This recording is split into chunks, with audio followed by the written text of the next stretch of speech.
Today we're here with Driven Young founder, host of many successful podcasts, totaling over 200 million views, an author and professional presenter. This man really does everything. Byron Dempsey, welcome to Diving Deep. Good to be here, man. I'm excited. Yeah, it's a full circle moment. You were some of the first podcasts I went on. Yeah. You were episode 100 of mine. Yeah, that's right. I remember you were like the 100th episode. My I man. was like, oh, we'll celebrate. We'll get Sam on. It was a good episode. It was good fun. Yeah.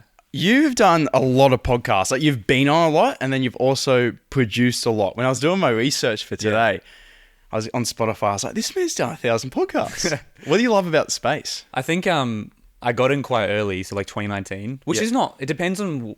The 2019 was before the wave of the COVID podcast, where everyone's at home and they're like, I'll start a podcast, and all the podcast bros and that kind of like meme. They come and go though. Yeah. Oh, they never last long term. And so when I did it, I was just like, I'll start a podcast for young people. There's not many that are happening. And yeah, I just really enjoyed it. It was a way for me to put out content online, which again was quite early in 2020. Like I didn't think I was allowed to. It was just like, this is the Renegade, Charlie D'Amelio, Tiger King days. Like there wasn't podcasting content. Like now everyone's putting out podcasting content. But yeah, back then, and it's just a really good way. I found it easier to put out content rather than looking down the barrel of the camera. I could just talk. And it's like the cameras aren't there and it's just like spying on you. And it became a lot more organic. It also was a way for me to leverage putting out content based on any topic I wanted to, because I wasn't the expert. So I could bring on a mental health expert. I could bring on anyone I wanted to. And that way we could cover mental health. We could cover all these topics that I had no idea or no right talking about. And I could just throw in my opinion, or I could ask questions that young people would want to hear. And we expanded to a consent podcast as well. The Byron Dempsey show. That was massive. Yeah, that was huge. We got like... I don't know, I think over 100 million just on that. And that was just a one-off, eight episodes, one and done, one season. We were the biggest consent podcast in the world at the time. Probably still are one of, even just trickling over. That was really cool. Did the Byron Dempsey show, which is like a comedy podcast with my mate. That was designed for TikTok. So we specifically created that based on how do we get views. It was a bit of an experiment. Was that effective, or did you find more organic stuff better? No, we blew up so quickly on that. We hit 100,000 followers in 10 days. For people that are listening, what were those like viral video tricks you looked for? Well, basically my mate Pace was like, we moved in together and I was set up a podcast studio for my podcast, which is the one you came on, Driven Young. And then Byron was like, Pace was like, oh, all of your most viral videos are stories, usually, which he's right. Usually a story goes viral because it's way more interesting. Humans love stories. And so we were like, what if we created a podcast specifically about stories? And we weren't going to post it the full thing. We just did a podcast format where we shared stories. And then we saw, how can we make a hook? What if we told false or true stories and they waited till the end and we added the timer so they had to wait until the end to find out, and we just gamified it. And so we called it fact or cap, and we made up stories, and the goal was to try to trick each other with the craziest story, and they either were true or false or fact or cap. And I posted one talking about a Disney story and it hit like 6 million views off the bat. Then it stopped and then it just randomly went up to 12 million views, and we gained 100,000 followers like immediately, and it slowed down a lot since then. But that was a cool experiment. And we're not doing that anymore, but it was just like, it shows like the power of storytelling and leveraging that format. So that was a lot of fun. By gamifying it. It's so interesting. Yeah, I think it's a big thing. Like I'm always looking, how do we go viral on TikTok? Because it's a big part of kind of what I do. Not so much lately. I was just talking to you. I haven't been online for like a year and a half properly. I'm starting to get back into it now, but it's harder than ever. It's hard to go viral. So storytelling is a huge part of it, and looking at the hooks and everything. And when it comes to actually creating content, because it's a fairly unique space to get into back when we were a bit younger. I feel like with social media being so big, a lot more people have their eyes on content creating. But what trained up your skills to actually make videos? For me, my first job out of high school was to create content for someone. Really? That was my full-time job. Like a YouTuber? He was a business owner. His name was Glenn Carlson. Well, is Glenn Carlson. He runs a very successful company called Dent Global. They're a massive like business accelerator. So if you're a business owner, you can join his program to learn how to build your personal brand. And so my job was a kind of Gary Vee. Like we know Gary Vee here. Yeah. He had a videographer called D-Rock. Yes. I don't know where he's at. But back in the day, and an ad came up on my Facebook, and it was like D-Rock needed. So I was like, I know exactly what they need. So my job, I got paid $500 a week, and I used all my own gear, and I pretty much worked 7 days a week. It was a lot of fun. I consider it my university because I didn't formally study. And so through that, I learned all about creating content. And I'd create 1 to 4 videos a week. Now I can do that in like 2 hours. Like this was before short form. This is before like Instagram Reels, but way before TikTok. So it was all just Facebook and Instagram like videos, which were impossible to go viral because there wasn't the For You page or organic reach really. So yeah, that's where I learned. And then I started doing it for other clients. I started a marketing agency designed to help other people with their content. Was that your first business? First proper business, I'd say. I played around with different ideas here and there. And then that fell apart during COVID. Like I was very much a luxury. Like people didn't need me, but if they had extra money, they'd bring me on to create content. And then when COVID hit, people cut back their money. So I lost pretty much all my clients overnight. And which was great because it forced me to stop working. And then I went all in on the podcast, which was way more beneficial. Do you reckon creating content is less of a luxury product and more of a necessity these days? Now, so definitely. It's definitely, in order to compete, a lot of businesses need to be creating content. And if you're not, you're going to get left behind. Even when you look at products like Mr. Beast with Feastables, like everything is a personal Prime, I reckon all products end up going to be either socially led by creators or personalities that come out with the products. And that's what we're going to fill our supermarkets with down the line. Well, everything's got a personal brand attached to it. If you go back to the early days, like Walt Disney, Disney is Walt Disney. Henry Ford started Ford. Steve Jobs, right? Apple is Apple, but like everyone knows who Steve Jobs is. Everyone knows who Bill Gates is. All these companies were led by like a visionary, a founder, because we're much more likely to follow a face and a human rather than a soulless brand. It's the same reason Nike bought on Michael Jordan. It's why they have all these brand ambassadors. Tiger Woods has the Nike symbol. Like Adidas sponsors, Messi, because people associate brands or faces. They personalizing corporations. And we are seeing a lot of it, like almost too much, I think. Every celebrity seems to be dropping tequila or an alcohol brand or a drink or whatever it is. And a lot of them are failing. But, the Kardashians have makeup and, Kylie became a billionaire from like her makeup brand or whatever it is. Cosmetics. Yeah. So yeah, it's definitely the future. I agree. Brands being led by creators and founders because it's just so much more human. There's so much more story behind it. I reckon the ones that succeed, like if you're a creator that creates a product, your differentiation factor can't be that you're a creator. It's got to be that the product is better and you just happen to be promoting it as a creator. That's why I found Sam's straws effective, because it wasn't just Sam's straws that were plastic. It was biodegradable wheat stems that were a solution to a real problem that we were facing. And that's a story. Like there's a story there. If you're just starting straws to make money, there's no story there. But if you're starting straws because you want to help solve this problem, and it's a small issue, but it's still something to help. And if you care about this, then they're probably going to spend a lot more money because they know the money is going to be spent well. It's going to be effective. Your face is behind it, and so they know someone like you. You're training to be in the Olympics. You're a professional diver. You've got a brand that's trustworthy. You're not out here swearing, doing stupid stuff. Try not to. All that subconscious stuff goes into our decision to buy. So personal branding, and it's funny because my first job with Glenn, his brand is called Key Person of Influence, and they help business owners become the key person of influence in their industry. And so they say in every industry has a key person of influence. Like if I was to say a chef, most people would say Gordon Ramsay. Bang. Yeah. He owns the chef industry. He's a key person of influence. Now that's an extreme example, but you could be the chef in Sydney or like a niche chef or, anything. Even I think he met, what's the guy, the lawyer? You had him on recently. Jahan. Yeah, Jahan. Like I had him on the podcast. Like Great guy, right? You might be more likely to trust him or go check him out, his law firm, just because you've seen him and he's kind of like a bit of a key person of influence in that space.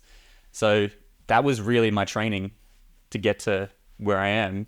So yeah, I agree. Like personal branding is everything. And then you've actually moved out of podcast digital content to a physical event. Can you tell me about what you're doing now? Yeah, so the podcast, Driven Young Podcast, is designed for people in their 20s. And I wanted to do more. Firstly, I couldn't survive off the podcast. Like we were doing huge numbers, but still not big enough numbers to make, nowhere near Joe Rogan and like, the top 1% of podcasts, they make a lot of money and everyone else makes nothing. Probably like most content. Anything really. Industries, yeah. I mean, even sport, Yeah. Everyone's like, football players make so much money. Yeah, Ronaldo and the big ones do, but the average football player probably doesn't make that much. Sucks with diving. Even the top guys don't make that much. Right. You got to be in the 0.01% of divers. 0.01. But yeah, it's super important. So I think for me, I was still doing the podcast, but I wanted to create something more a program and in person. And it originally started called the Intentional Gap Year Program, and it was designed for people at 18 years old. And the goal was that after high school, I think too many of us jump straight into uni or a job, and we have no idea what we really want to do because we're 18. What if you took a gap year where you could travel, meet people, figure out who you were, and just connect with people and then make a decision on what you want to do for the rest of your life. So launched that. A strain of COVID hit. If you remember, we kind of got free in Sydney, and then we got slammed like 3 months later, and then everyone got it out of nowhere. And that hit, so that was kind of rough for the events. But I pushed through it, we ran it, and people loved it. Even though I look back, it was kind of crap, but compared to today, but it was really, people still loved it. It was also like half the price and all these different things. And so then I switched it and I went, I want to work with people in their 20s, they're equally as lost. And I called it the Driven Young program. And it was 3 months. I dropped it to 2 months. Then I dropped it to 1 month. And it was like an action-packed 1 month program. And now recently, I don't know if you know this, we actually re-changed the whole thing. It's now a 12-month community. And so, wow, yeah, 12 months. Yeah, so that's a big commitment. Yeah, it's a big commitment, but it's a lot less intense. So the 1 month was awesome. But the biggest issue I had with it was like, what happens afterwards? Everyone wants to stay connected, but I can't afford to run events for the rest of their life. And it was just like, so we decided to create a 12-month community. So instead of happening 2 events every single week, we do like 1 social event a month. We do workshops every 2 months. We have member event calendars where members run their own events. And we launch it all with what we call the Driven Young program, which is a 2-day intensive personal development weekend. Kind of like Tony Robbins or something like that. And it's designed for young people and it's all about connection. And so we set a stage with that. Everyone comes together, 100 people in a hotel. We have an amazing weekend to get that together, 9 o'clock in the morning to 9 o'clock at night. It's crazy, a lot of tears, a lot of emotion.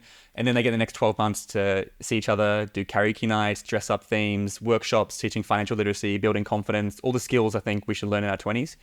And it's all about community and connection. So that's my big thing. So your first event, the one that you said was a little bit dodgy, but you got to start somewhere. Yeah. That's where everyone has to start, where it's dodgy, like we all do.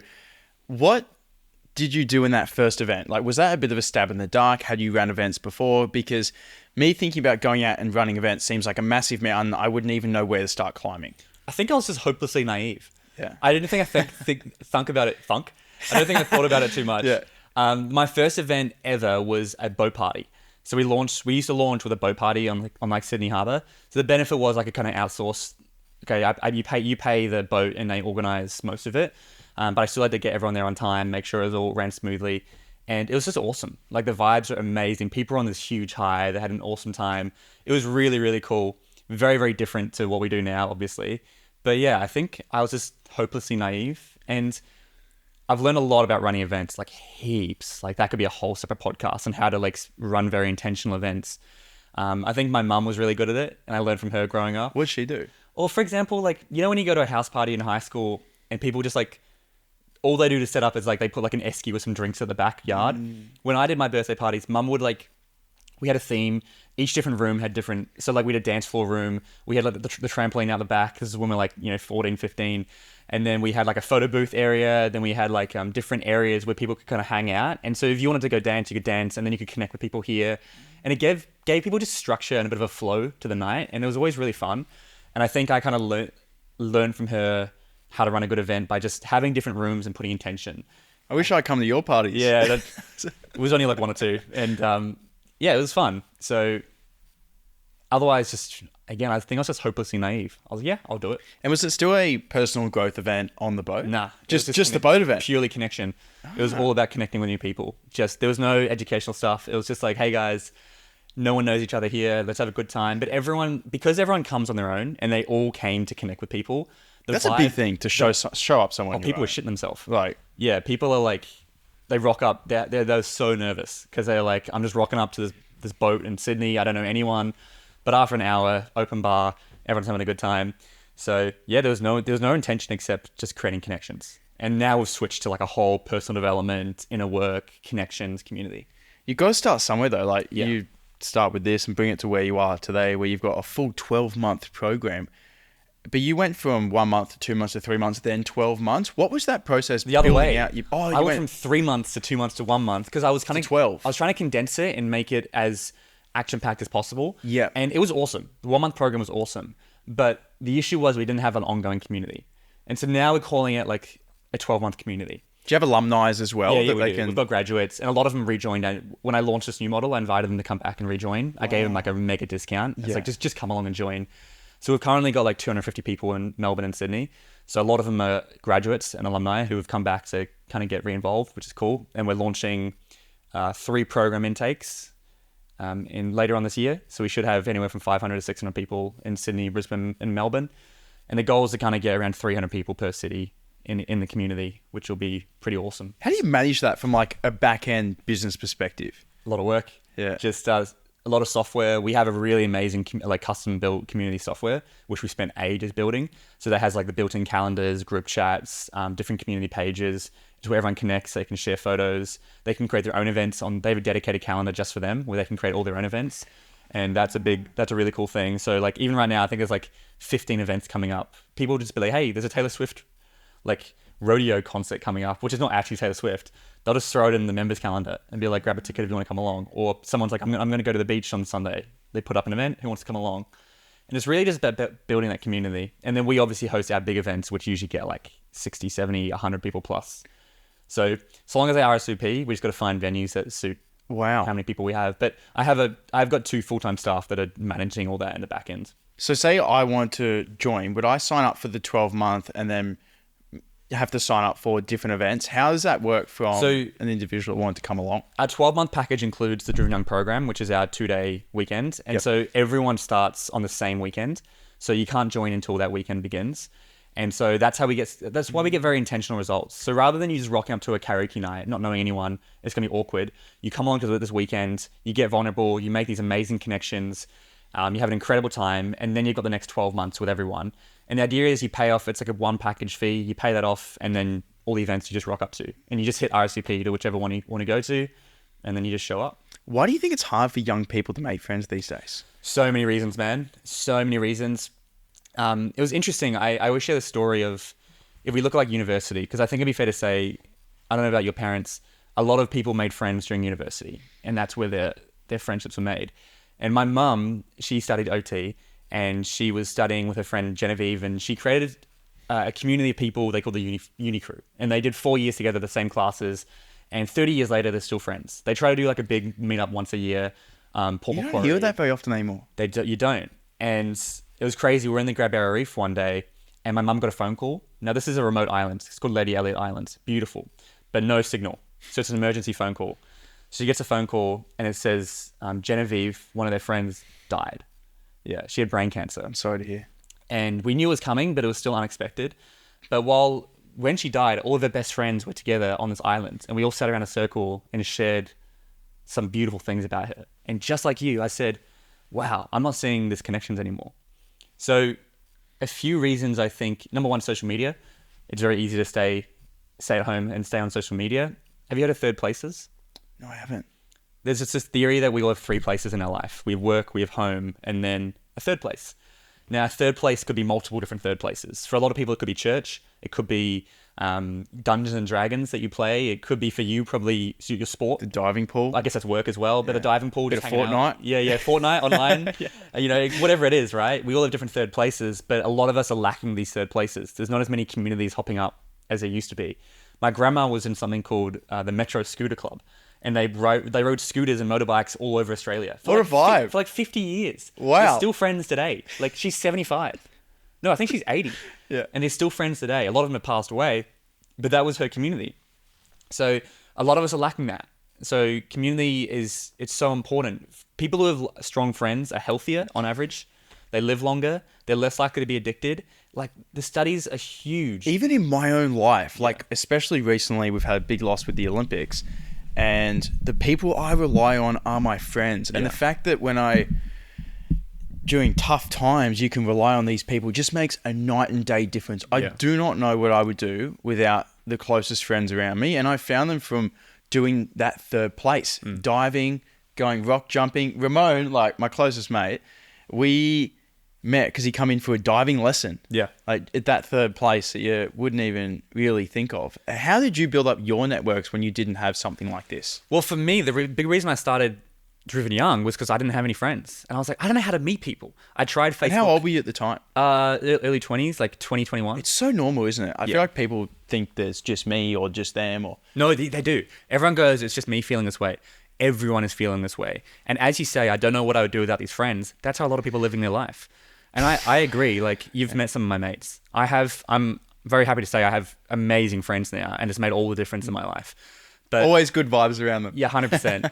But I tried Bumble BFF. I tried Facebook groups. I tried meetup.com. I tried all these. I Googled how to make friends. I searched programs for people in their 20s and none of it existed. So that's where I found a gap. And I was like, I honestly, hand on my heart, I would love to do my program in my community. It looks like so much fun. I'm like, I wish You I do could it every day. Yeah, I can't be. It's weird when I'm at events though, because like you run it. Like you're not gonna. I can't be friends with them. Like I got to have some professional boundaries. So it looks like a lot of fun. So, but the thing is, like as you say, communities usually have something based around a common theme. It could be rock climbing. It could be sport is a great one. Because I mean, what better thing to do? You're exercising. Yep. You're learning a new skill. Pushing each other. Yeah, you're pushing each other, which means you're gonna have a better connection. So that's a really big one. Sport. I've mentioned Dungeons and Dragons. I think it's a great one as well. Like games. It could be anything. Book club. It could be whatever it is. It could be a Pilates. It could be whatever. And it's easy to go to, but it's easy not to do as well. Like it's so easy to stay home. Yeah. And lay in your bed and watch social media.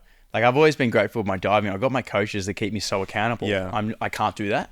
But there'd be a lot of times where I may have. Yeah, 100%. Like the discipline's important. I think our third place has been replaced by social media. A lot of us, our third place is TikTok. It's Instagram. And it's not even social. It's because like Reels and TikTok, it's not social. You're just scrolling. It's not like you're on there chatting with people all the time. Sometimes you are. But most of their screen time is not conversation and having social chats. It's meaninglessly scrolling. So yeah, community is, I honestly think it's one of the most, if not the most important thing to do in your 20s. The quote of my program is surround yourself with people whose eyes light up when you walk in the room. And it's a one wish. If all you did in your 20s was surround yourself with people whose eyes light up when you walk in the room, life is going to get so much easier. Because as you say, you've had a huge loss recently. And if you didn't have those people around you, I imagine you could go into a bit of a hole. Even just that night, I was out with one of my good mates and I was just smiling because I like being around him. He's a funny guy. We hang out, we have a laugh about something else and you just forget about whatever problems life's thrown at you. Yeah. It's just by having these guys around. Like even just you think about them and they make you laugh. They make you smile. And a lot of people aren't having that. It's really sad. It is. So many people aren't having that. It's crazy. I always ask people, like, did you make any close friends in high school? Sorry, university. And so many people were like, I did not make a single close friend in university. Part of uni is making friends. That's part of like the agreements, I think. Part of paying $40,000 a year, $40,000 for like 2 or 3 years or whatever, is you get access to the social clubs. You get to kind of become a bit of an adult whilst getting your degree. But a lot of that isn't happening because of online learning, the fact that universities in Sydney are like in the city, as opposed to like America where you had to like go off campus and you had to move and you had to get a part-time job so you could pay for accommodation, and it was like a bit more of a college campus vibe. I've even stayed in those college campuses when I've gone over with diving, and it's a full like enclosed industry. You can't get removed from your life. You're in college, you've got different events, they've got the dining halls where everyone goes to eat. Like how cool. It's a complete different system. Yeah, and we don't have that here. And so a lot of people in Australia just don't get that community. And obviously we can layer in the cost of living maybe. Communities, it costs money to put on events, to run communities, to do those sorts of stuff. So there's potential there, but most people could afford to. It's more the lack of wanting to and not knowing where to start and what to do. And when you find people that light up when you walk into the room, like you never let them go. Like whenever I've met people like that in my life, you keep them around. Well, I always say like, if I was to give you $1 million to stop being friends with like your best mate or something, like if someone said that to me, no way, like not even a chance. Like my best kind of 3 or 4 people, like they mean the world to me. And, we've done stuff together. We walked 100 kilometers together in 23 hours. We've done like physical challenges. I've seen them like at their physical worst. I've seen them be vulnerable. We've had deep conversations. I've also had a lot of fun with them. I've traveled the world with them at different moments. And like, it's so cool to have those people, especially guys. Cause I always wanted to have like some male friends, like a best male friend. Yeah. And now that I've got like two guys, I don't even met my mate Josh, but he's a beast as well. And we just do so many cool things. Like I now run a retreat. That's our final product, is a retreat we do. At the end of the 12 months? If they want to. Yep. Only very, very limited, 25 spots available per year. So like 10% of people, if they want to, can come along. We did it in Bali. It was unreal. Do you need a working visa if you go to Bali for something like that? Nah, I didn't. Like I wasn't making money because I made all the money in Australia. I was just doing the retreat in Bali. So like I bought in all the money, I paid all Australian tax and everything. I'm just not like I'm actually making money in Bali, but don't quote me on that. It's just as far as I'm aware, no. So and I was only there for a week. So if you're doing longer, you need to start. Because I travel and make a lot of content around the world, but you're not technically working. You're not really working within their system. Like you're making your money from the Australian system. So I always wonder, but don't really know the answer. I know Bali is keen on, like, what I did was probably Bali's best is what they want. It's bringing in Australian money and spending it in their economy, which is what they want to help inject money into their economy. But the retreat was amazing. And the 3 people who ran it with me, all my 3 best friends.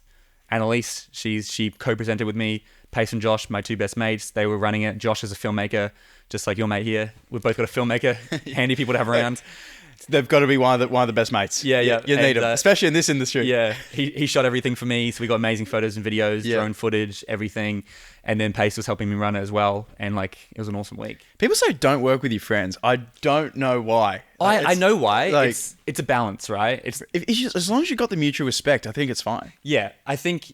Yeah, it's all about communication and setting. The last thing you want is to have a falling out of a business with a friend. Like, that's awful. So I definitely keep my distance depending. Like, I've definitely learned the hard way on bringing in, maybe not friends, but like, a lot of people in my program want to work for me. Like, heaps of people are always asking for jobs. And so I'm always just like careful of like blurring the line. Just like, no, just be in my program. Or like the 2 girls who work for me full time now, they did come from my program, like way back in 2021. And I was very, very mindful of bringing them on because it's like, if it works for me, you can't be going to all the events and having fun. There's got to be a boundary there. Yep. So I definitely get why people say it, but also if you can make it work, it's pretty fun to work with your friends. When it comes to challenges, like you would have faced countless throughout your career, has there been some pivotal challenges that you kind of changed your life getting through? Yeah, I think getting it off the ground was so difficult. This program? Yeah, because when I was selling it, I had no photos. So I was just like... What did you do? I did a free... What I do a free information night. So if anyone wants to come along... Physical event? No, online. Okay. Like just a Zoom.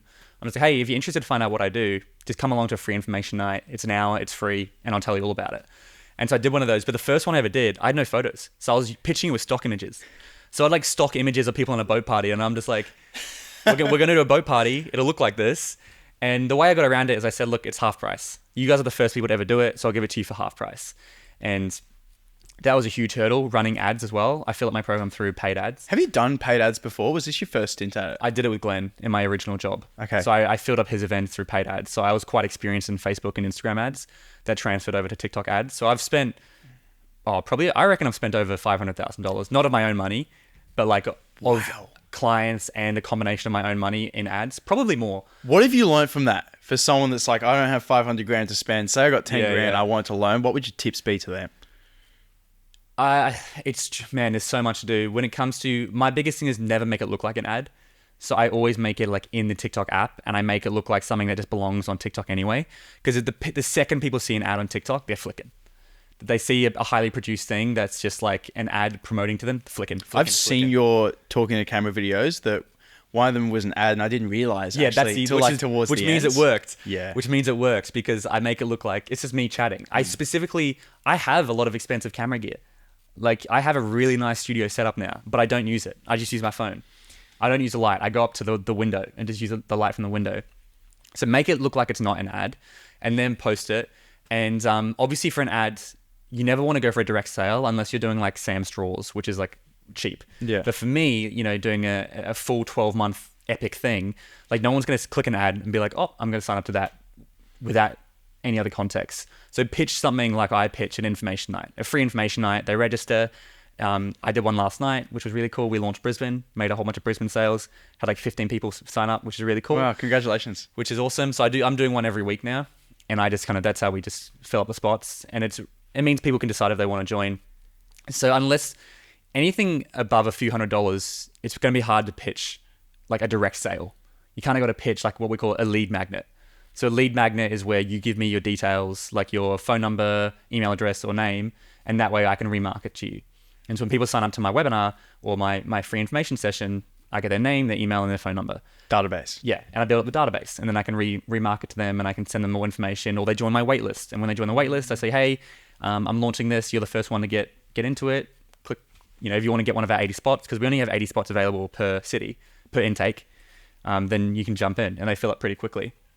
So yeah, paid ads it's a beast within itself, but you kind of need to get into it. Like, especially because I'm doing an Australian program, half my views could be in America. And yeah, if someone from America signs up to my information night, I got nothing to sell them. I can't. Everything I do is in person.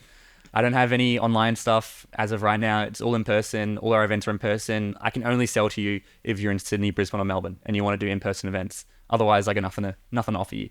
So if I had 400 people from America join, it's a completely missed opportunity. So paid ads are consistent as well. It means you can just be reliant. You need to know how many people are coming into your business all the time. It gives you a bit more consistently with cash flow. I definitely recommend dabbling in it. If you can really learn paid ads, it opens up a lot of opportunities when it comes to creating a presence online. Without paid ads, I wouldn't be here. There's no way. Even because my approach has always been, I've never promoted my own stuff, but I've never had a product to sell like that. And if I had a product like that to sell, I probably would dabble in it. You have to. I've always done organic content. Do you think even for organic creators, there's a place for paid ads? 100%. Or only around products? No, 100%. It depends on what you're doing. Like, it depends on how big you are. If you're a huge creator, you might be able to fill up. Like, if I had a huge YouTube presence, maybe I wouldn't need paid ads and I could just do it purely through my YouTube profile. But that takes years to build up and I don't have that. So organic obviously is super important. So organic is like, you want to be doing that with it. But again, if you're doing Sam straws, which were probably, I don't know how much they cost. $20. Yeah, you don't need to be doing paid ads. You could probably just do it through purely organic. But if you want to be doing something a bit more expensive, like coaching, or if you want to do like a diving training or something, I'd try organic and you might fill up the first one, the first two, the first three in organic. But if you want to be consistent, you're going to start to hit a point where you need to probably start running some paid ads and you need consistency. The issue with organic is you can't guarantee views. Yeah. You're like, okay, I've got a diving school coming up. I'm making up stuff here. Yeah. I've got a diving school coming up. It's starting on Saturday and I haven't had a viral video for 2 weeks, which means it's not full. And with paid ads, it's consistent. It's going to hit this many people or this many times. So it gives you a lot more stability. Are they expensive? Yes. Okay. It depends on how good you are. Really? So, Okay. I've had earlier this year, I was like losing money in the company because ads just skyrocketed. Over Christmas, my God, you don't want to compete with all the big brands over Christmas. So there's even months of the year. Give us the months of the year. Yeah, I mean, Black Friday. When are we marketing? Yeah, Black Friday, Christmas, when everyone else is marketing, because suddenly, when you've got this many people marketing usually, but then all the brands are spending this much more money, you're competing with way more people. So that was crazy. I'm not even going to bother marketing in that point. So you reckon during those major times, nearly don't even bother if you're small? For me, business. Unless you're doing a Black Friday or Christmas campaign, which I wasn't, and I don't think I will do. There's no benefit to me doing like a Christmas campaign. It doesn't suit my brand. Yeah. But then, because the idea is you're spending more money, because also consumers are spending way more money during Christmas. So for me, it doesn't really suit. No one's really going to buy my program or my community for Christmas present. I don't think they would. Maybe I'm wrong here, but yeah, paid ads it's a really good skill if you can learn it. Like if you can run good paid ads for companies, like you can create so much value for them that they'll pay you a lot of money. And what other challenges have you faced that have nearly pivoted your life? Yeah, I think we just pivoting, like you heard me, I went from 3 months to 2 months to 1 month, constantly pivoting in the business, always listening to what my members have to say. How do we make everything better? And I'm very obsessed with that customer journey. Like, how do I improve everything? Now, when they sign up to the program, we send them out a welcome box, a Driven Young box with a shirt, a booklet, and like physical products. Yeah, physical straight. Even that, someone's got to come up with the products, get them shipped in. We design it, and I want the experience to be like when they sign up, 2 days afterwards, they get shipped to their door a welcome box, which is, hey, welcome, we're excited to meet you. Here's a t-shirt for you, a Driven Young shirt. Here's a book that you can use for the whole program for the next 12 months, and you can write everything in it. Part of the customer experience, software, learning all those different skills, building out websites, branding. It's been a huge one. I'm very specific on branding now, and like, I've seen the yellow. Yeah, the yellow. Love the yellow. How do we make our branding consistent across all of the things that we do? Building out different funnels. Just like most of my life is just not running events. Most of my life is in the office, building out all the assets, building out all the systems, all the processes, all the software behind the scenes. Like, there's a huge amount of stuff that goes behind the scenes to get this thing off the ground. It's like the iceberg. Yeah, it is the tip of the iceberg. Even with diving, you see the competition, you see the final products, 6 dives or 18 dives, and you don't see 10 minutes. Literally the years or months of work that goes into it. And that's why the social media I've found so grateful. I'm able to capitalize on those years that were never seen before. and not just those moments where you're in the spotlight. But like anything, even back here, the amount of paperwork that I do for the content that we make, you just wouldn't even think about it. But I suppose that's a job well done when people don't realize it's happening. It's exactly right. Whenever someone does something with ease, like if you see a football player just put it in the top corner every single time, and like, oh, they just make it look so easy. Anyone who makes anything look easy, usually it's because I've done a huge amount of work behind the scenes. So when it's like, oh, Sam, he just gets all these views, it looks so easy. There's a lot of work. Yeah. Right? When I'm presenting now, I've spent over 500 hours on stage. Wow. Like across the last 4 or 5 years. And so a lot of people ask me about presenting. Have you ever made any major mistakes where you've been thrown off and the confidence has been hit, and then you got to go back up and try again? There was a mistake. Oh man, it really tested me. Your biggest mistake while presenting, what happened? This was a recent one, and it wasn't a mistake while presenting, but I do a visualization at the end of our Saturday night, which is where everyone closes their eyes and I like play music and I really talk. It sounds kind of crazy, but in the moment it's awesome. Yeah. And I speak on the microphone, I get them to imagine where their life's going to be, and it's kind of connecting them, and that's how we finish it off, and everyone, it's cool. And so I'm standing up on the microphone, I've got my phone ready to hit play on the music, and whilst everyone's like kind of getting into positions and everything, the lights get switched off, someone kicks out the audio and just in the main plug and all the speakers get turned off. And I'm just like, all right, I start yelling. I'm like, all right, just to calm everyone down, everyone take a few breaths in, because I've just been doing a big thing. I was like, all right, keep breathing while they're doing it. Their eyes are closed. I'm down there like fixing up the cables, get everything going. And then the music stops working. So I'm connecting the Bluetooth to the music. I'm like, I just keep breathing. All right, and let's begin. I was very nervous. But in terms of like presenting mistakes, here's what I do when I make a mistake. If I like, let's say I'm up on stage and I forget something. Here's what I'll usually do. Let's say I'm saying something and I completely blank.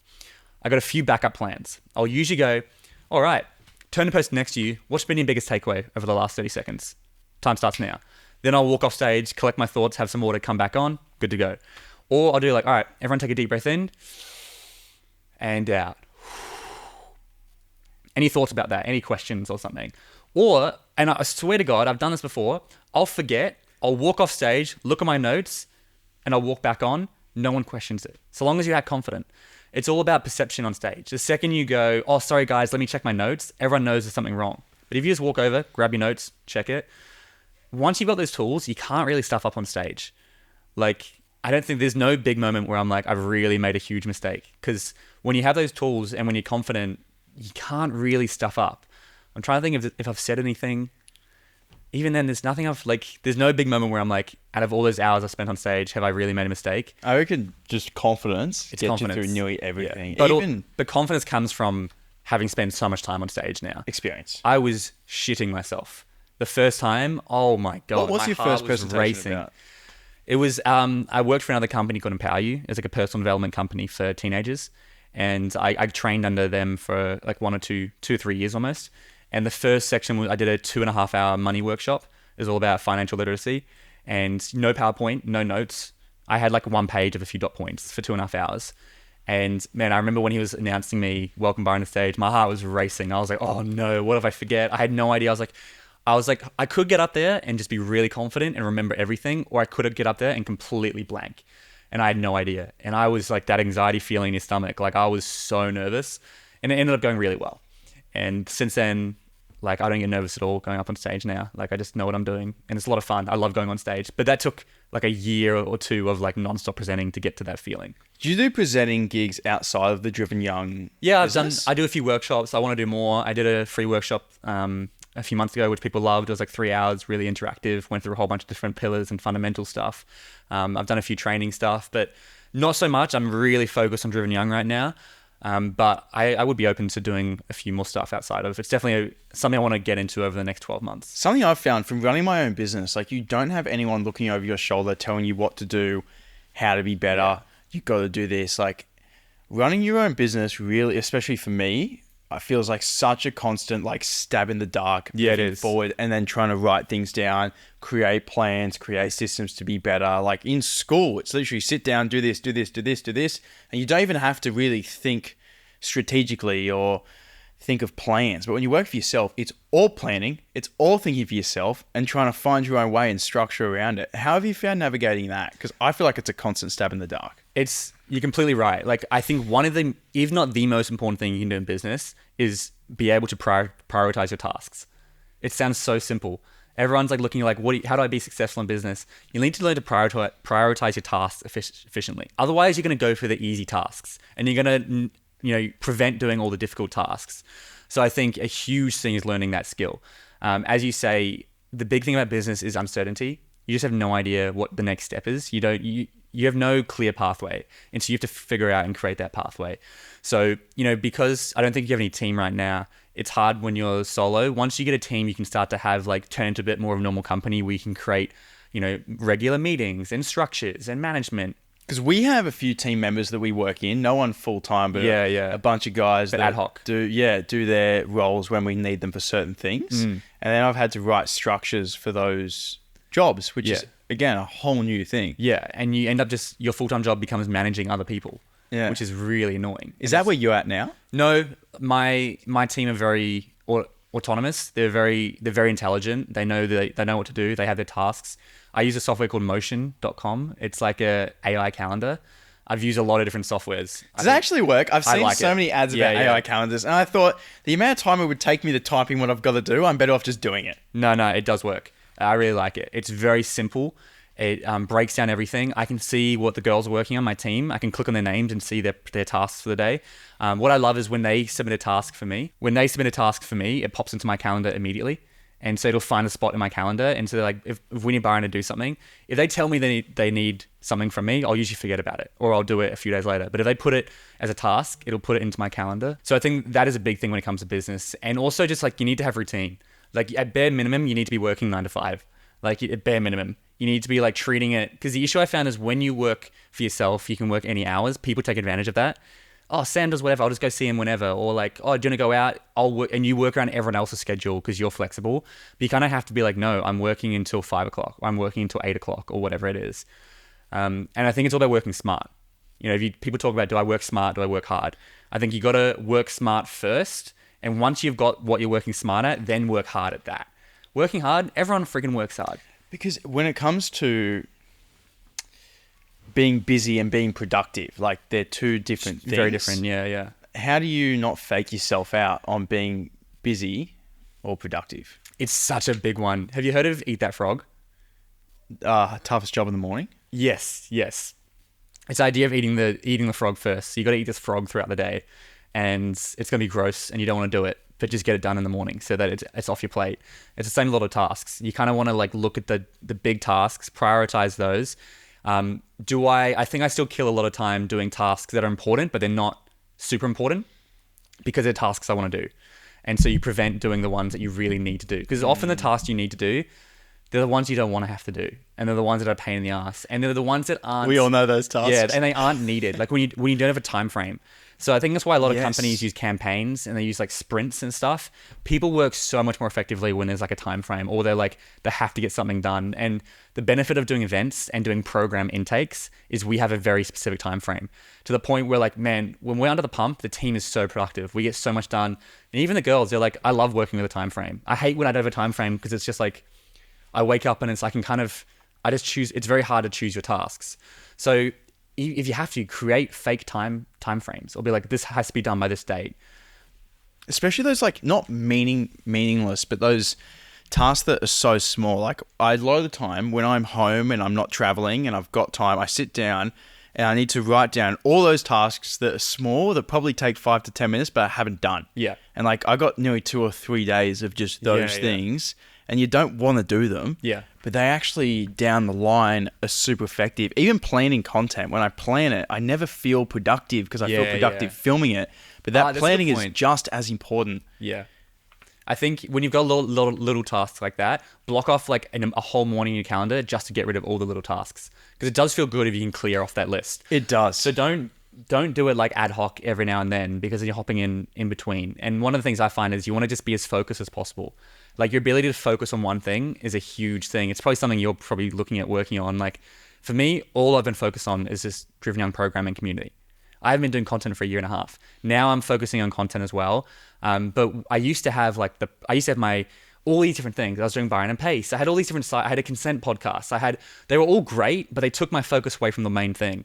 And really, from what I've heard from other business people, you should be focusing on one product, one target market until you hit $1 million a year in revenue. Don't do anything else. Hit $1 million a year in revenue, one target market, one product. And people want to do like, I'll create all these different things. Oh, let's create multiple different categories of different coaching things, or we can have all these different online products and all these different things and build a whole ecosystem. And it's like, just focus on one product, one target market until you get to $1 million a year in revenue. And then you can start looking at, how do I build out some other aspects of this company? Because, most people can't even pull in a full-time wage through their company. And they're just glorified 9-to-5s, or they're glorified freelancers, which is where most people get stuck. And if they don't have enough money to hire someone, which means they're doing all the tasks themselves, they don't have any security, they've got they're not paying themselves super, they're not getting the benefit, they have no sick days. So if they get sick for 3 weeks, that's it. There's 3 weeks of no money coming in. And so there's a lot of risks involved. And yeah, I think a lot of people get stuck there. How do you know what was worth being that one thing? Because you said you were doing multiple things. So many. I've tried so many. Do you nearly need to go and try all those things to find what the one thing is? Yes and no. I think most people, they're just stuck to it a bit longer. Like you've heard my story. I went from a 3-month program to a 2-month program to a 1-month program to now a 2-day program followed by a 12-month community. Like, I just forced this thing to work. I just kept trying. And because I love what I do, and I think the work we do is amazing, like, we get life-changing results. It's very fulfilling, the work that we do. Even though times are tough, I'm able to keep pushing through it. So I do think there's an element of keep trying, throw some stuff on the wall and eventually one will stick. And then once you find something that sticks, go all in on that. Double down. It's the same with social media. It's what I did with my diving videos. Exactly. Keep putting out all these different types of content, and then some of them are going to start to stick. So then you start pivoting. Okay, this is what people want to see. Let me start shifting my content towards this. And you kind of use social media as like a testing board. And they call it marketing for the sake of marketing. So it's like, if you have a brand or a product or your personal brand, you're like, all right, you need to figure out what content people want to see. So in order to do that, you need to market for the sake of marketing, which is like you just throwing out all these different types of content and seeing what works. And that way you're marketing for the sake of marketing. Once you find something that works and you find a trend that starts to work, now you could run that as a paid ad. So rather than wasting all your money on paid ads that don't work, use organic content to find the stuff that works, find the trends that work, and then you can run that as paid ads. And you're kind of filtering it down. Just marketing for the sake of marketing. And I think that's a really, really good point. And it's the same with like trying to figure out what you want to do. You're almost like marketing for the sake of marketing for your life, or figuring out what you want to do. I also just think people give up way too quickly. Like, you probably talk to a lot of people on social media and they ask you all the time and they just give up too quickly. I've been posting on YouTube for over a decade. Yeah. And you just post so consistently, it's crazy. Just so, like, it's the same with me and you. Both our strategies, because we're not content creators, I'd say. Like, you're a diver, I'm doing my presenting, my business thing. We use content as a vehicle for our main thing. We don't have the time to go full time. And what that means is you're not getting big views on each video, but you post 10 a day, some are going to hit. And so if you look at your TikTok, it's like, man, this guy doesn't get many views. But when you actually look at the views over a month, it's like millions. I think it's a better strategy too, because when it comes to social media, you can put 100 hours into a video and have it still not work, or you can put 20 seconds into filming a trend that you think will work and it will blow up. Like, you've just got to create. Or you put 20 seconds into 50 different trends and see which one blows up.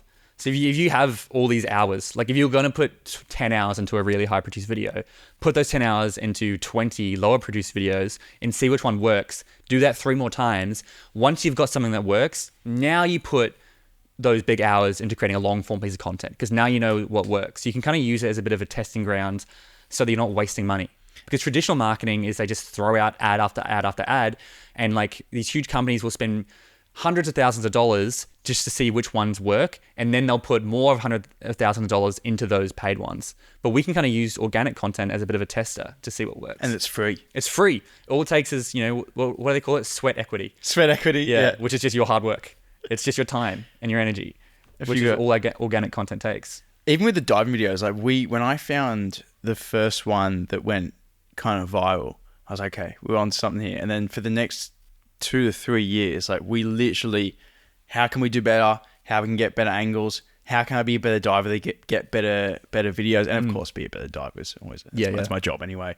But then like creating hundreds, distributing them everywhere. Like once you find something that works, like especially when you've tried a million things, when you find something that works, like you will run home with it. Like you will not let that opportunity slide. Like I'd been posting content for a decade, and when something worked, like I just took it and ran. And I feel like I had to try all those things to get there though. But what about diving for you? Like if we're talking in context of like what people like, we're talking specifically about content. Yeah. But in context of like, how did I figure out Driven Young was what I wanted to do? How did you figure out diving? Is it just something you always wanted to do? Is it something you were just good at and so you found love in being good at it? Or like, what was it for you? Diving, I was very sporty as a kid. So I was playing soccer. I love soccer.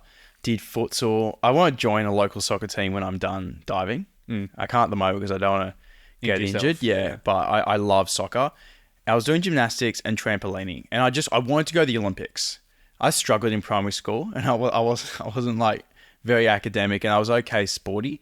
And I thought, what's the top? The Olympics. That's what I want to do. And I was doing gymnastics, tramp, and there was a girl I liked that was doing diving. So I went to diving. She was doing it, and I hated it, man. Like it was up in Newcastle. It was cold.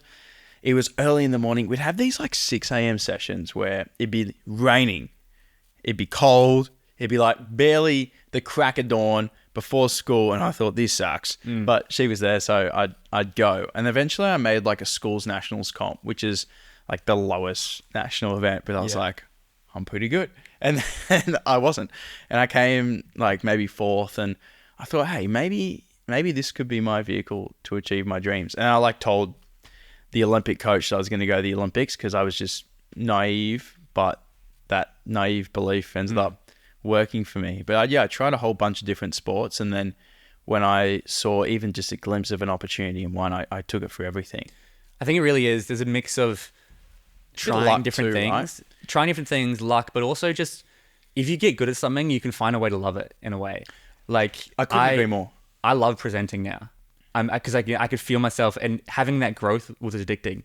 Like constantly looking at tools to get better. How can I be better? How can I make this funnier? How can I be better at every different time? I love that idea of growth. And so it is a level of just like staying consistent. Like I almost think if you throw me into anything, if I was a bit younger, throw me into anything, and if I had to do it, I'd find a way to kind of force it. Unless you really hate it. Like you say, you hated diving in the beginning, but once you started to get good at it, you started to see some improvements, you started to get some good results, you started to fall in love with it. So there is an element of that, because otherwise it's like, if you have this belief that you got to find like the one career that is for you. Oh man, it's probably. I never would have dove if that was the case. Yeah, I did not rock. I was terrible. I did not rock up and be good. I rocked up, and not only was I bad, I was cold. Yeah, and I was miserable. Like I never would have thought this is the one. I think just being consistent. So many people aren't consistent. They just give up so quickly. It's crazy. It's really sad as well, because so many people have a lot of potential, and either fear of judgment. Maybe people start saying something, and especially if you're putting out content. I mean, I'm sure you've felt that. Like people make fun of you, people judge you. The comments, like it is tough putting out content. Like you get a lot of shit thrown your way, and every morning you get like a hate DM. Yeah, it's like, good morning. All right, let's go. Yeah, or you just welcome. I try to avoid it because it's just like, and I don't get a huge amount, but especially ads. People hate ads. You get a lot of negative. Lately, I've had some good stuff, but people always say stuff or make assumptions about what I do, or like, or they disagree with me or whatever it is. And I'm used to it now because I've been doing content for 3 or 4 years. But at the beginning, man, that rocked me. Like that, my biggest video ever, I think I said to you, was like 26 million on the Consent podcast. And that got so much love and hate. How did that get hate? It was a clip taken out of context. It was like, we were talking about the age of consent. And I mean, basically, long story short, he shared a story of a young girl who put on some makeup and took her sister's ID. She was like 17. She went to a club, or 16, so under the age of consent, went to a club, hooked up with a guy. The guy didn't know her age. Would he be held liable? That was a question. And he was like, no, in that situation, because he had no idea of her age, he wouldn't be held liable. And I check IDs in the club. Yeah, but she had a fake ID. And then, check their Instagram. A lot of people were like, yeah, this is a real issue. And then, but most people were just like, they're calling us rapists, pedophiles. Like, it was crazy. The biggest thing was duets. Like, I don't know if you experience people duetting your videos. Yeah. That is the worst, because then their video becomes a comment section to just destroy you. Yeah. Like, people are less likely to hate on your own video because it's your video. But if someone makes a video about you, then it's free reign. They're like, Sam's not here, Byron's not here, and it's rough. Like that was floodgates open. That was the closest I got to How'd you deal with that? That was the closest I got to having a form of probably not depression, but like getting close to just being like, man, that was really rough. I had a big chat with my mum. My mum's she'd be an amazing therapist. Well, she's an occupational therapist, but she'd be an amazing like counselor or therapist, and really, really good chat. And she's just like, look, Byron, the fact that you care so much shows that you are passionate about what you do. And like, you know, if you didn't care, you'd probably be like a narcissist. If you just didn't care about what anyone said, you know, that'd be a red flag. She's saying all these different things, and it really helped me. And then over time, I just got used to it. I'm grateful for it now because I feel like I'm quite numb to comments. Like I care about what people say who I care about, like my friends and like smart people who are around me. Yeah. But not just like a random comment is not going to faze me. Like if someone wants to bother me and just say, hey, you're stupid, I'm not even going to care. Yeah.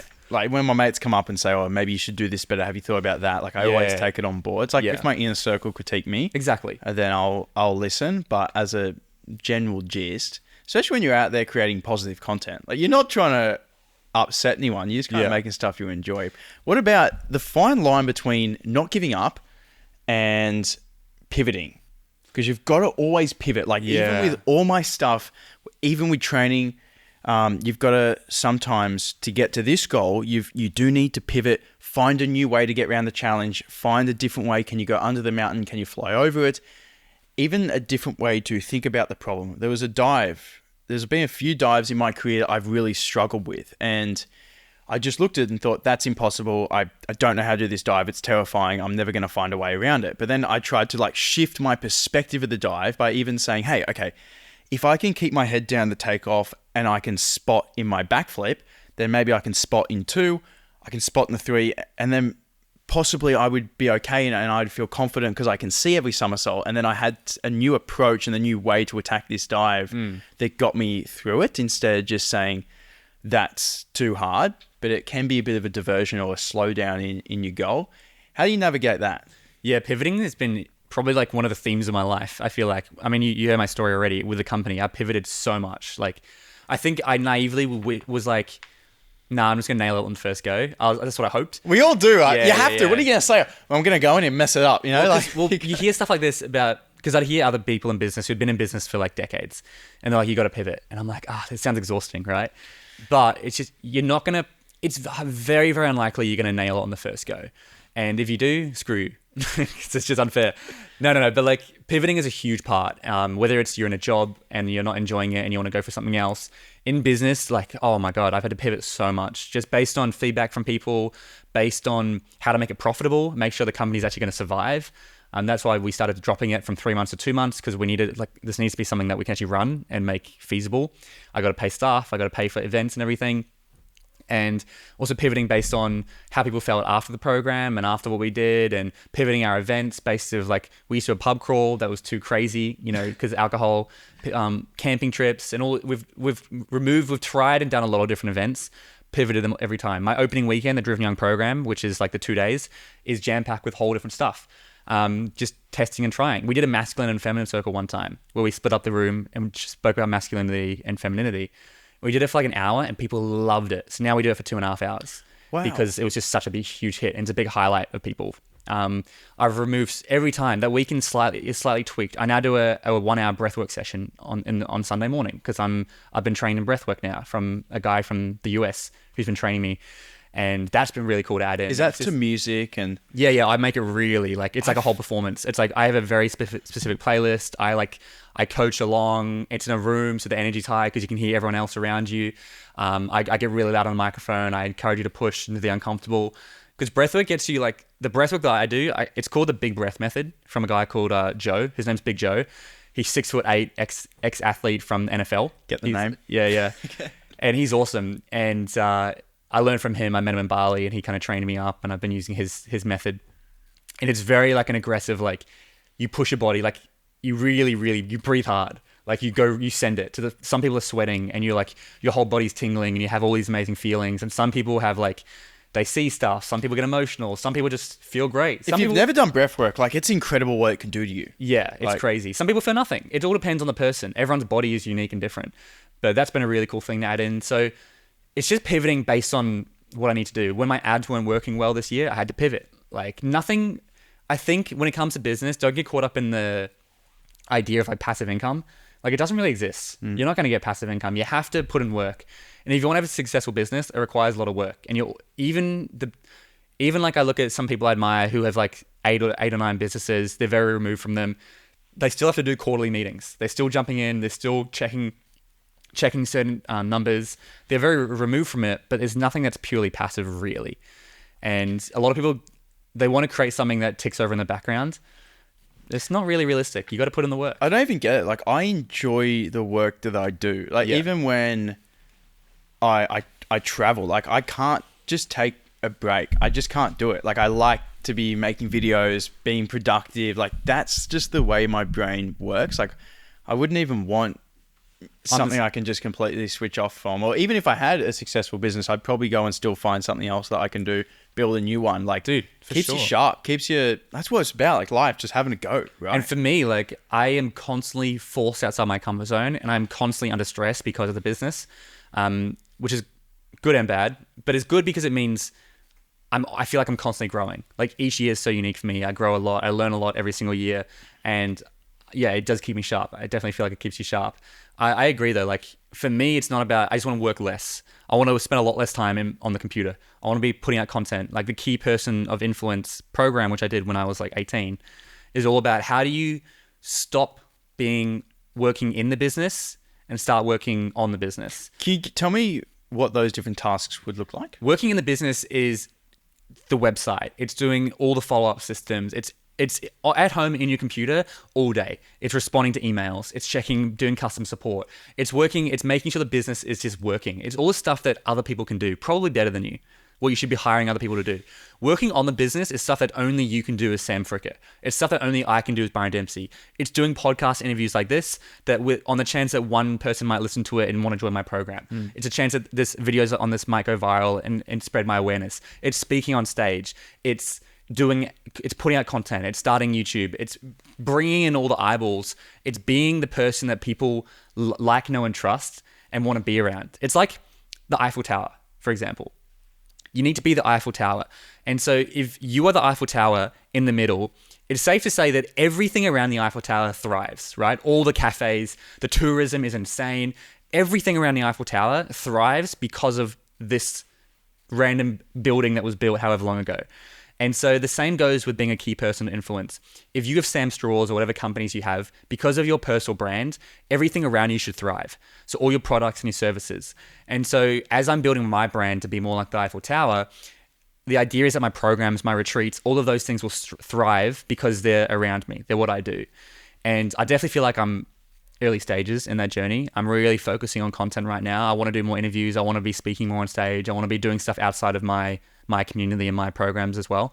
So yeah, that's what I mean by working on the business. And that's what the Key Person of Influence program is all about. That's my upbringing, I guess, is all about, they have 5 core pillars. It's like pitch, the 5 Ps. You learn to nail your pitch so you can pitch effectively.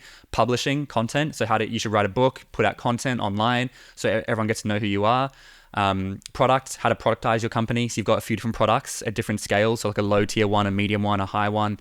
And then what are the other 2? Partnerships, how to build really amazing partnerships you can grow through leveraging other people. And I can't even remember. Profile, how to build your profile, which is by doing interviews and all those different things. And by building those 4 assets or those areas in your personal brand and your company, you can become a key person of influence in your industry. Who is the key person of influence in your industry that you're kind of looking at the moment as the direction you want to go? I'm trying to make it me. Like I'm in a unique position where no one really is doing what I'm doing. Like I don't have any competitors. I haven't seen anyone do what you do. Dude, I have no competitors. And which is good because this has been an absolutely brutal company to get off the ground. Maybe that's why. I think as part of it, like dealing with humans, if you were to make a profitable company, don't do what I'm doing. Don't deal with human interactions, alcohol. Like it's all about building. Have you banned alcohol from your things? No, we do with alcohol, but it's not. Does it create a problem? Historically, if we have issues, usually it's involved in events that are alcoholic. Okay. Historically, usually issues aren't at my events. It's when they all hang out after an event or something. Okay. So, I also just, the vibe I want is personal development. I want people who want growth. So we do have alcohol, but we don't encourage drinking. We give them drinking cards, which I say, if you show that to anyone, you don't have to drink. Yeah. Because we don't want that peer pressure. Yeah.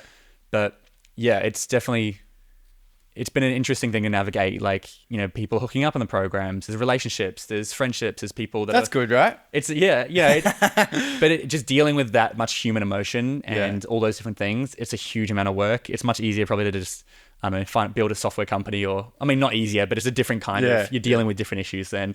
And also the scalability. Humans are complicated beings. They're very complicated. So as far as I'm aware, there's no one doing what I'm doing. There's a few like government things, but the government is super restricted to what I can do. I reckon you're probably outdoing the government. Yeah.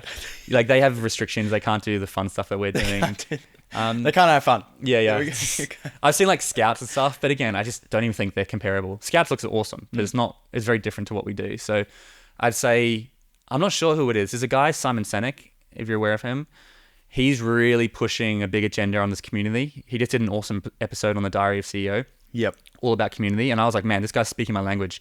He's like talking about all the things I'm talking about, the loneliness, the effects of loneliness, how important friendship is, how important, like, you know, all these different things are, and how we need to be building communities and like having more friendship and building us back into our society, especially in like Western cultures, which are a bit more individualistic than maybe other cultures. Yep. So I feel like he's really leading a bit of a charge there, which is quite cool. But otherwise, man, not many people. I'm trying to become that person. I'm trying to be the person who's pushing community, who's pushing this idea of like, we need more of this in our 20s. We need to be seeing more community.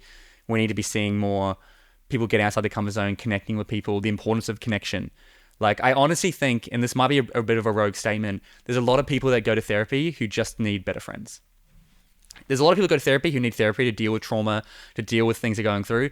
But I honestly think if they just had people around them and they were having deep conversations and talking about their emotions and talking about what's going on in their life, they probably wouldn't need therapy as much as they need to. And they just had that support network. Like, we have a lot of people in my program who say, you know, they've got more out of the program than they have out of years of therapy, which maybe they say it in the height of the moment because they're on like a high of the weekend or whatever. But that is a common thing that's come up. So I think therapy is great for dealing with those different things. But I feel like we may have swung too far one way, where it's like, let's talk about just creating some really amazing connections and having conversations with your friends. Because, you know, even just talking about something, like, you should be having, especially guys. I think we struggle with it a lot more, you know, historically. I think we're getting so much better. We're getting better, but we're still a long way to go. Yeah. Like, the biggest killer under like 40 is suicide for young men. Yeah. And I think suicide with young men coincides with loneliness for sure. And I think with guys especially, we have like 6 out of 10 friendships, which are like, they're not amazing, but they're not terrible. And it's just like they go for a drink with a pub, they have a fun time, but everything's surface level. And so there's a quote I love: the enemy of a great life is a good one. And because we have a good life, we're just comfortable. And it's the same with friends. The enemy of having great friends is just having really good friends, maybe friends you've had since high school. And they're not 6 out of 10 people. Your relationship with them is a 6 out of 10. And they're not toxic, they're not unhealthy. But are you having deep conversations? Are you like building, are you going in the same direction as them? Are you working together? Are you like, I don't know. As someone who now I believe has 10 out of 10 friends, like, there's a huge difference. And when you've got those people, I believe a lot of the mental health issues that a lot of people have tend to start to fade away just through having good quality people around you. That's my belief. I know there's data to back it up. I can't reference it. I have a lot of the data in my presentations from like studies, but like, even the challenging times I'm going through, the people around me is what's allowed me to literally just jump back up and get back on the horse and keep having a go. And you can imagine if you didn't have those people around you. I'd be in trouble. You would. 100% you would. I'd be in trouble. Because then you dig yourself into a hole and it gets deeper and deeper and deeper. And without those friends, who's going to come and help? Exactly. You know? Right? And depending on your family situation, not everyone has a supportive family. Some people do.